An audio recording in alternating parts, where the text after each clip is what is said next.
Hi viewers, welcome to our channel. ప్రస్తుతం మనతో పాటు సీనియర్ జర్నలిస్ట్ జయదేవ్ గారు ఉన్నారు. వారితో ఒకసారి మాట్లాడదాం. సార్ నమస్కారం. సార్ నమస్తే అండి. సార్ రీసెంట్గా లోకేష్ గారు ఒక ఇంటర్వ్యూలో పార్టిసిపేట్ చేశారు. అయితే అప్పుడు జర్నలిస్ట్ ఒక క్వశ్చన్ అడుగుతారు, ఒకవేళ ఈసారి కూడా అధికారంలోకి టీడీపీ పార్టీ రాకపోతే అంటే నాయకత్వం ఉంటుంది కదా సార్, కొత్త వాళ్ళు మన కార్యకర్తలు అందరూ కూడా వాళ్ళందరూ కూడా అసహనంతో ఉంటారు. వాళ్ళు కొత్త నాయకత్వాన్ని కోరుకుంటారు కదా, వాళ్ళందరూ మరి జూనియర్ ఎన్టీఆర్ గారి వైపు చూసే ఛాన్స్ ఏమన్నా ఉందా, కొత్త నాయకత్వం అవసరం అవుతుందా ఫ్యూచర్లో అన్నట్టు అడిగారు. మరి దానికి లోకేష్ గారు ఎటువంటి సమాధానం ఇచ్చారు, మరి పాసిబిలిటీ అనేది కనిపిస్తుందా అంటే సార్ చాలామంది విశ్లేషకులు అభిప్రాయపడుతున్నారు జూనియర్ ఎన్టీఆర్ గారు వస్తేనే పార్టీ బలంగా మారుతుంది అన్నట్టు కూడా ఎన్నో చెప్పారు కూడా. మరి మీ ఒపీనియన్ సార్ దీనిపైన? ఫస్ట్ థింగ్, గవర్నమెంట్ రాకపోతే అనేదే రాంగ్ అజంప్షన్ నా ఫీలింగు. బట్ ఆయన అది కూడా చెప్పాడు. తర్వాత యంగ్ బ్లడ్ అనేది ఎప్పుడు కూడా వస్తుండాలి పోతుండాలి. అది సంస్థ అయినా పార్టీ అయినా ఒక కంపెనీ అయినా మీరు అబ్జర్వ్ చేయండి, బోర్డ్ ఆఫ్ డైరెక్టర్స్లో కూడా సగం యంగ్ బ్లడ్ పెడతారు, సగం సీనియర్స్ని పెడతారు. ఎందుకంటే వాళ్ళ అనుభవాలని వీళ్ళు ఉరకలెత్తించే గుణాన్ని మిక్స్ చేసి నడిపించాలి సంస్థ అయినా పార్టీ అయినా. టీడీపీకి మొదటి నుంచి కూడా యంగ్ బ్లడ్ రావడం వల్లే ఎప్పటికప్పుడు సర్వైవ్ అవుతూ వస్తుంది అనేది ఒక ముద్ర పడింది. తెలంగాణలో బీఆర్ఎస్ రావడము, ఉద్యమం నేపథ్యంలో వాళ్ళు అల్లుకుపోవడము, కావాలనే టీడీపీని భూస్థాపితం చేసేలాగా ప్రయత్నించడము, కొన్ని కారణాలు మనం చూసాం. కేవలం చంద్రబాబు అక్కడ వ్యక్తి, ఆంధ్రావాడు, ప్రాంతీయ భావనలు ప్రాంతీయ ఫీలింగులు రేకెత్తించి చంద్రబాబు ఇప్పుడు రెండు ప్రాంతాలు సమానం అనుకున్నాడు, రెండు కళ్ళు అనుకుంటాడు కదా. ఇప్పుడు విజయమ్మ గారు ఏమయ్యారు, షర్మిలా గారు ఎంతో, జగన్మోహన్ రెడ్డి అంతే. కాబట్టి ఎటు మాట్లాడలేక, ఏమీ అనలేక, ఏ కన్ను పొడుచుకుంటానో చెప్పలేక ఆవిడ యూఎస్ వెళ్ళిపోయారు. సో చంద్రబాబు కూడా నాకు రెండు కళ్ళు అని అంటే, కేసీఆర్ గారు లాంటి వ్యక్తులు, లేదా బీఆర్ఎస్ లాంటివి పార్టీలు, లేదా తెలంగాణలో కొంత ఉద్యమకారులు, వీళ్ళందరూ కూడా అలాగే అవుద్ది, ఏదో ఒకటే చెప్పాలి, అవ్వా కావాలి బొవ్వా కావాలంటే కుదరదు, రెండు ఇవన్నీ నాటకాలు ఆడుతున్నారు, కావాలని ప్రభుత్వం పార్టీ కోసం రాజకీయాల కోసం నాటకాలు ఆడుతున్నారని చెప్పి నానా రకాలుగా చేసి మొత్తానికి తెలంగాణలో టీడీపీ లేకుండా, ఎందుకు గ్రౌండ్ లెవెల్లో కూడా బలంగా పార్టీ క్యాడర్ బలంగా ఉన్న ఏకైక party TDP. Compare to Andhra, తెలంగాణలో ఎక్కువ గ్రౌండ్ లెవెల్లో బలంగా ఉండేది. అటువంటి పార్టీని కుకటి వేళ్ళతో పెకిలిస్తే కానీ అవ్వదనుకున్నారో, లేకపోతే మరే అనుకున్నారో, మెల్లగా ఆకర్ష్ పేరుతో లాక్కున్నారో, లేదంటే బెల్లం ఉందని చేమలు చేరాయో తెలియదు, కానీ ఒక్కొక్కరుగా వెళ్ళిపోయారు. సో అటువంటి పార్టీ ఇప్పుడు 83లో ప్రభుత్వం స్థాపించినప్పటికీ ఎన్టీఆర్ గారే నిజంగా ముఖ్యమంత్రి, సీనియర్ నాయకుడేమో, వయసులో పెద్దవాడే, మిగతా వాళ్ళందరూ కూడా చాలా యంగ్. అంటే అందరూ ఆల్మోస్ట్ 30 నుంచి 40 ఏళ్ళ మధ్యలో ఉన్నవాళ్ళు, ఇప్పుడు ప్రజెంట్ మాజీ ముఖ్యమంత్రి చంద్రబాబు నాయుడుతో సహా.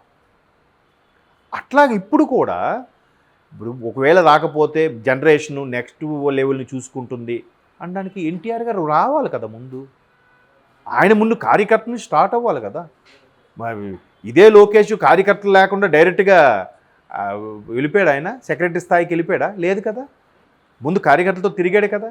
తిరిగితే నానా విమర్శలు ఎదుర్కొన్నాడుగా. ఈయనేంటి ఎంతలా ఉన్నాడు, ఈయనేంటి పప్పులా ఉన్నాడు, ఈయనేంటి మాట్లాడేమే రాదు, ఈయనేంటి తడబడుతున్నాడు, ఇన్ని మాట్లాడినారుగా.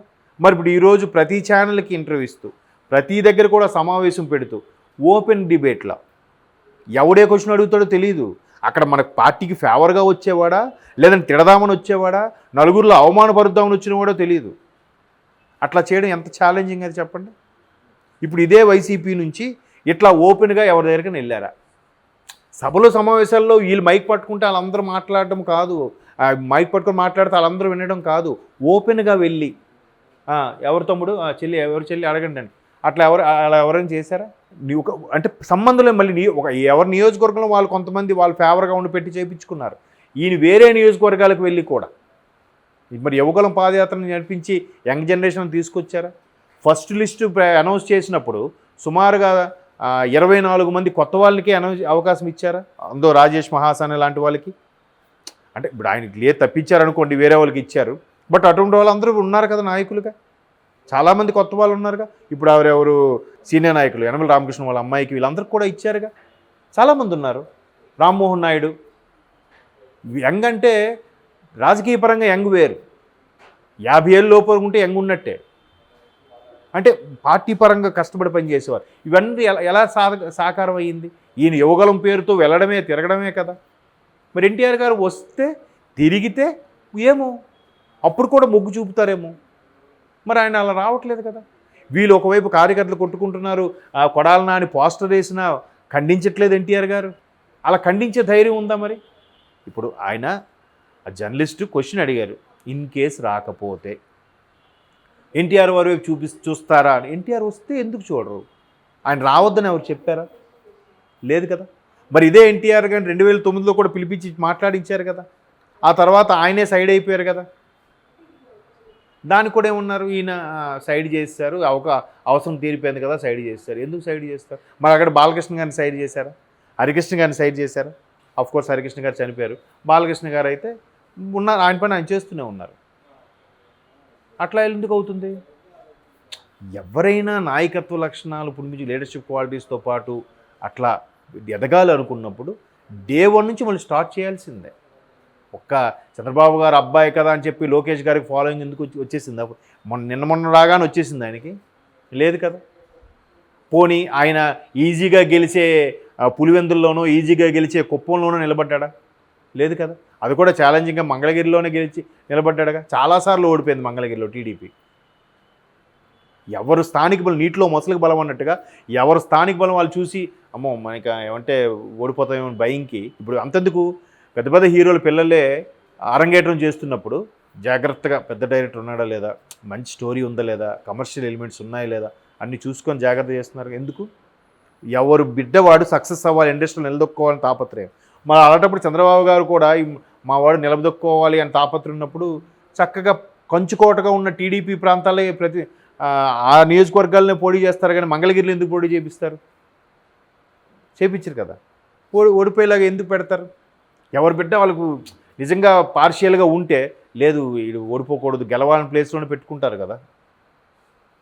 అలా లేకుండా అయినా వచ్చి పట్టించుకోకపోయినా ఎన్ని విమర్శలు వచ్చినా వీడికి మాట్లాడడం రాదు, పప్పు గిప్పు ఏవో పేర్లు పెట్టినా ఎన్నన్నా కూడా వచ్చాడుగా, కేసులు పెట్టినా మాట్లాడాడుగా, ఎక్కడ మరీ తప్పుదో దొరలకుండా మాట్లాడాడుగా, పర్సనల్ లైఫ్లోకి అయితే వెళ్ళలేదుగా. అలాంటి నాయకత్వ లక్షణాలు కావాలి అంటే చాలామంది చెప్పింది ఏంటంటే ఆయన కూడా మరి ఎక్కడ ట్రైనింగ్ తీసుకున్నాడో ఎక్కడ నేర్చుకున్నాడో తెలియదు, కానీ చాలా చేంజెస్ అయ్యి చాలా మౌల్డ్ అయ్యి వచ్చాడని కూడా అన్నారు. ఈవెన్ రామ్ గోపాల్ వర్మే మెచ్చుకున్నాడు ఆయన చాలా బాగా మేకోవర్ అయ్యాడని చెప్పి. రామ్ గోపాల్ వర్మ మెచ్చుకోవడం ఎక్కడైనా చూసాము మనం ఎవరినైనా, ఎస్పెషల్లీ మగవాళ్ళని. అమ్మాయిలు అయితే ఎప్పుడూ మెచ్చుకుంటూ ఉంటాడు ఆయన. మరి అట్లాంటి చేంజెస్ రావాలి, అట్లాంటి అదే నాయకత్వ లక్షణాలు సరిపోతాయి కదా.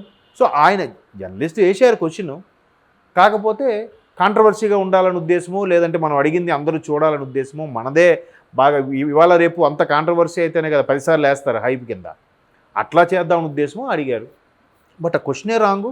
పోనీ ఒకవేళ ఆయన అన్నట్టుగా కాసేపు అలా తీసుకుంటే యంగ్ జనరేషన్ వస్తుంటారు ఎప్పుడు, బట్ సీనియర్లకు అనుభవంతో పాటు కలిసి పనిచేస్తేనే ఆ 2 చక్రాలు ఆ జోడి ఎద్దుల బండి నడుస్తుంది, లేకపోతే నడవదు. అది పార్టీ అయినా సంస్థ అయినా ఏదైనా కంపెనీ అయినా సరే. క్లియర్?